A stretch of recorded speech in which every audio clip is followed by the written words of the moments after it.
This first pack doesn't have a clear winner on what the best card is. Obviously, the Arid Mesa is always good as a fetch, but I'm going to go ahead and take the Gaia's Cradle because I'm feeling like playing a green deck today.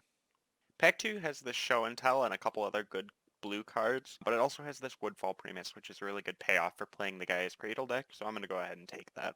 I hope either this Farseek or this Oath of Nissa wheels around to me. Draga Tree Speaker and Cultivate are both great options here. So I'm going to go ahead and take the Draga Tree Speaker as I think Cultivate's a little bit more likely to wheel, though I'm not sure about that. Scavenging Ooze is going to be a good option for our curve.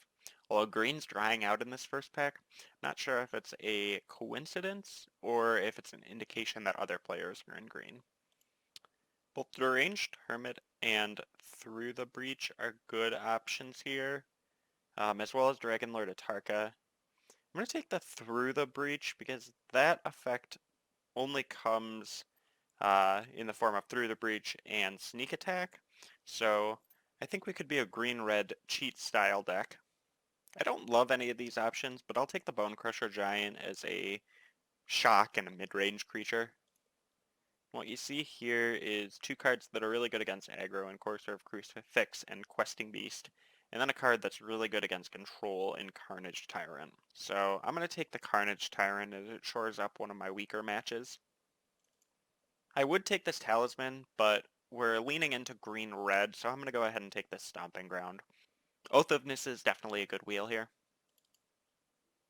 Cultivate is also a great wheel.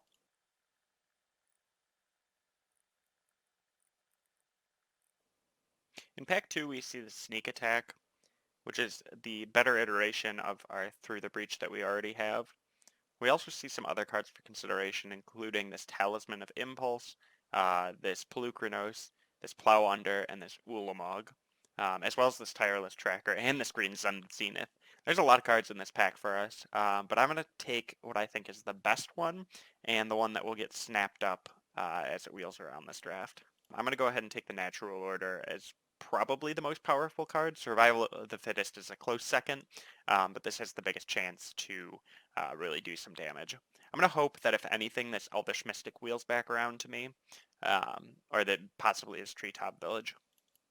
I do want an Acidic Slime or a Deep Forest Hermit or this Thragtusk. A lot of 5s in this pack, but I'm going to take the Noble Hierarch because we only have one mana ramp creature so far. I'm choosing between this Llanowar Elves and this Graffellos. We do already have 2 Dorks. I'm looking to probably get 4 for this deck. We know that 1 is likely to wheel back around to us, so I'm going to take the Graffellos.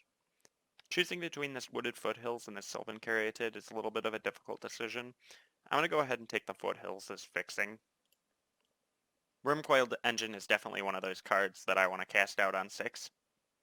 Both Lotus Cobra and Sakura Tribelder are a good ramp for us. I'm going to take the Lotus Cobra, even though it's a little bit less consistent.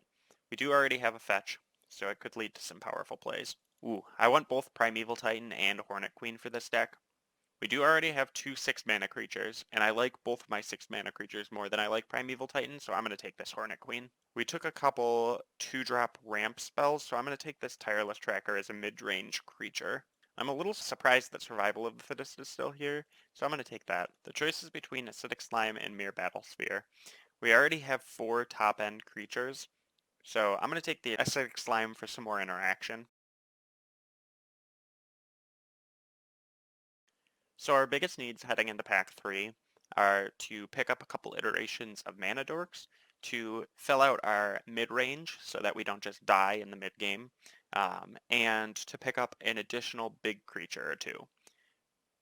One of the cards that meets this condition is Eternal Witness. It's a great mid-range creature, provides some value, can get back through the breach, or if they happen to destroy our sneak attack or survival of the fittest. But Emrakul is probably the best top end to have for sneak attack and through the breach targets. In the second pack, we have a choice between Wall of Roots and Nightpack Ambusher, with some consideration for Bloodbraid Elf. I'm going to take the Wall of Roots since it has better synergy with our natural order. We're too late to shift to a Oath of Druids deck, though this is definitely the most powerful card in the pack. My choice here is between Guruk Wildspeaker and Lightning Strike. Lightning Strike provides some removal, but Guruk Wildspeaker provides us some ramp and a good mid-range option. I tend to lean toward picking the Guruk here. Presented with a couple different options, the Taiga is just going to be a dual land that is a forest for our Rathalos, helps us cast our spells, so it's the best pick in this pack. While Thrun is great, I'm really happy to see a green fetch land this late in the draft, and I'm happy to pick that one up. While it's not the best dork, it's probably the weakest one I play. Gilded Goose is fine as a mana dork. There's also consideration for War and Power Stone, but I think we're trying to get to 4 or 5 more often than we are trying to get up to 6 or 7 to hardcast our creatures. I'm relatively surprised Grim Monolith lasted this long in the draft, but it's a natural inclusion here. Nissa Vastwood Seer would be good for our curve, but it's a lot less powerful. Selvalla's Stampede, similar to Oath of Druids, is a little bit too late to go into. I'm going to go ahead and take the Watery Grave since I think it hate drafts.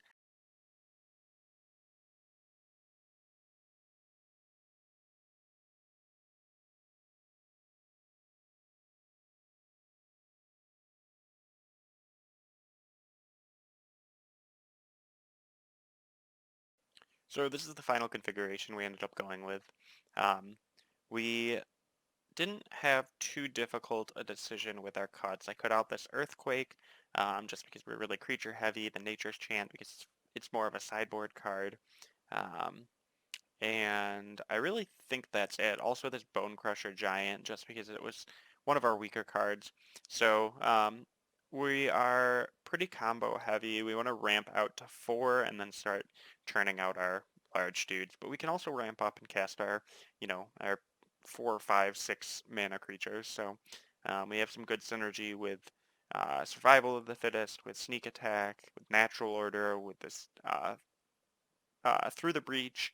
Um, so deck can do a lot of powerful things pretty quickly, and I'm looking forward to the games.